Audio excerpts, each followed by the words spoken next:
स्वागत है आपका एम एजुकेशन एकेडमी के यूट्यूब चैनल पे। तो इससे पहले हम गोरखों के प्रशासक के बारे में पढ़ चुके हैं। आज हमारे पास गोरखों की न्याय प्रणाली है। तो आज हम देखेंगे गोरखों की न्याय प्रणाली, किस प्रकार से न्याय प्रक्रिया होती थी गोरखों के समय पे।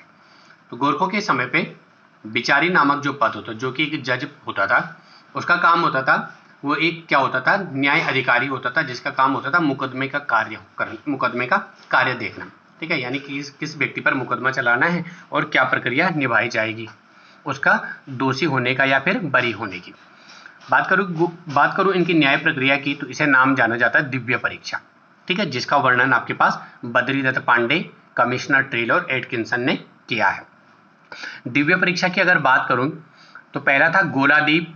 गोलादीप में क्या होता था कि हाथ में गर्म लोहे का डंडा पकड़कर कुछ दूर तक चलना था। अगर किसी का हाथ जल गया तो उसे क्या माना जाता था, दोषी माना जाता था।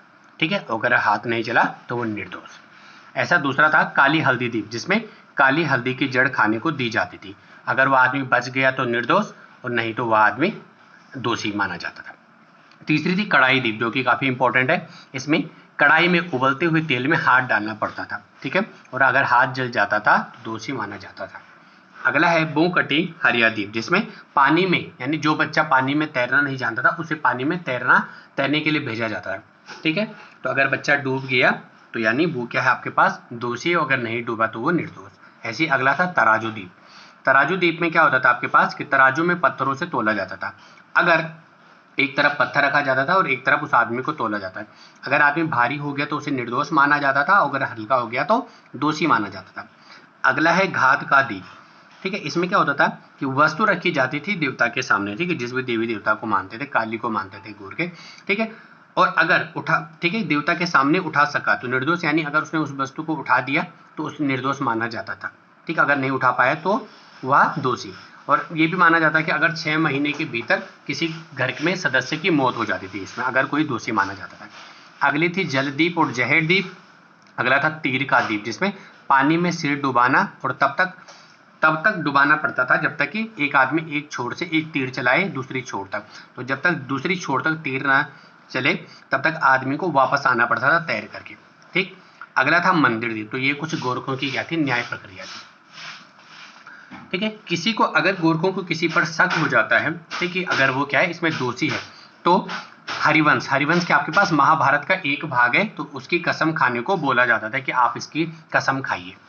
ठीक है, बात करें महंत श्री हरसेवा की, ठीक है, जो कि कढ़ाई दीप प्रक्रिया से गुजरे थे।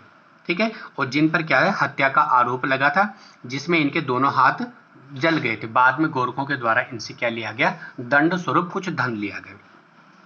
ट्रेल ने गोरखों की न्याय पद्धति पे क्या कहा कि गंभीर अपराध पर गोरखे हाथ और नाक काट देते थे, और इस समय आदेश दिया जाता था कि औरतें छत पर नहीं चढ़ेगी, और अगर औरतें आपके पास छत पर चढ़ जाती थी उनसे भारी मात्रा में जुर्माना लिया जाता था।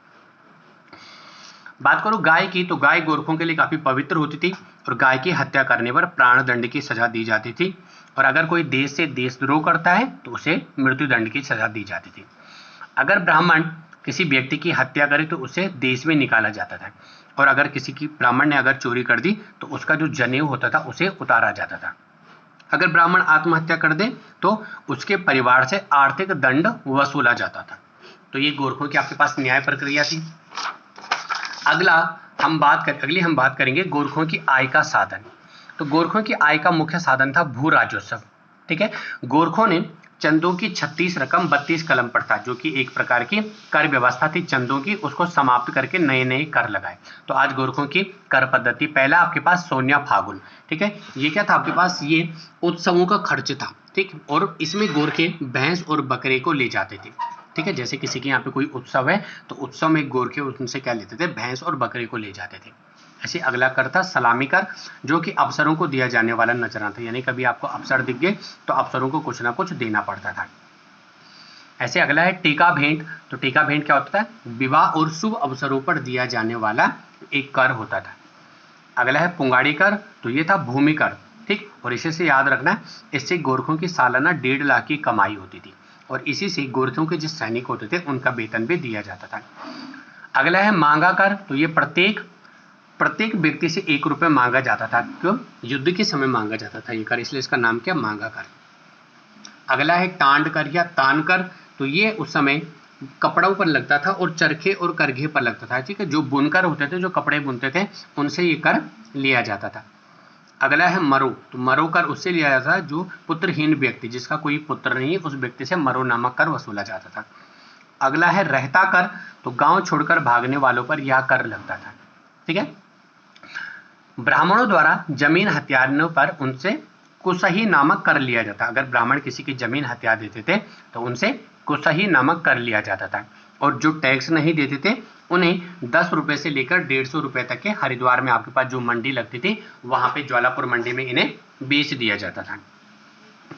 हर की पैड़ियों के निकट, ब्रिटिश चौकी के निकट 3 से 30 वर्ष की उम्र तक के व्यक्तियों को बेचा जाता, यानी गोरखे ये नहीं देते थे कि कोई बच्चा है या कोई बड़ा है, सबको बेच देते थे।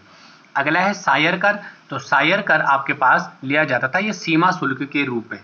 ठीक है, और घी कर लगता था दुधारू पशुओं पर, उनसे घी कर। ठीक है, दोनिया कर पहाड़ी पशुचारक, जो पहाड़ी पशुचारक होते अपने पशुओं को चराने के लिए, तो उनसे लिया जाता था दोनिया कर। अगला है तिमारी, तो तिमारी जो कर था वो फौजदार को दिया जाता था 4 आना और सूबेदार को 2 आना दिया जाता था। ठीक है, और काजी बहादुर भंडारी ने इसका पालन नहीं किया, यानी जितना तय किया दिया था उससे इसने ज्यादा ही वसूला। अगला है पगड़ी, पगड़ी नामक कर लिया जाता था जमीन के हस्तांतरण पर, यानी जब आप जमीन किसी को बेच रहे हो तो जमीन का जब हस्तांतरण करोगे तो उससे पगड़ी नामक कर लिया जाता। अगला है बहता कर, तो ये कर आपके पास छिपाए हुए धन पर लगता था, यानी जो आप लोगों ने घर में छिपा रखा है उस पर आप टैक्स नहीं देते, तो उस पर अगर गोरखों को अगर वो धन मिल गया तो उस पर वो बहता नामक कर लेते थे। बात करूं गोरखों के भोजन की, तो भोजन में गोरखे मांस और मदिरा की बड़े प्रेमी थे। मांस और मदिरा इनका पसंदीदा भोजन था। और मांस में अगर मैं बात करूं तो मांस में भी ये सुअर का मांस विशेष तौर पर क्या करते थे, पसंद करते थे। त्योहार की बात करूं तो दसाई, जिसे दशहरा कहते थे, दशहरा को ये लोग मुर्गों और बकरों की बलि देती थी और इनका सर्वाधिक प्रिय त्योहार दशहरा या दसाई था। बात करें धर्म की, तो धर्म में आपके पास गोरखों में दोनों धर्म देखने को मिलते हैं, हिंदू धर्म भी देखने को मिलता है और बौद्ध धर्म भी देखने को मिलता है, यानी हिंदू और बौद्ध दोनों धर्मों को ये लोग मानते हैं। ठीक है, और इन ये दुर्गा पूजा का इनमें वर्णन मिलता है और साथ साथ में काली पूजा का भी इनमें वर्णन मिलता है। बात करें अगर गंगोत्री मंदिर की, तो गंगोत्री मंदिर जो कि आपके पास उत्तरकाशी में, उसका निर्माण भी अमर सिंह थापा के द्वारा करवाया गया। चंपावत में बालेश्वर मंदिर है, उसका जीर्णोद्धार, ठीक है, उसकी जो मरम्मत कार्य था वो महावीर थापा के द्वारा 1796 में करवाया गया। ऐसी रघुनाथ मंदिर जो कि देवप्रयाग में, तो उसमें जो छत्र चढ़ाया गया उसका निर्माण भी गोरखों के द्वारा किया गया।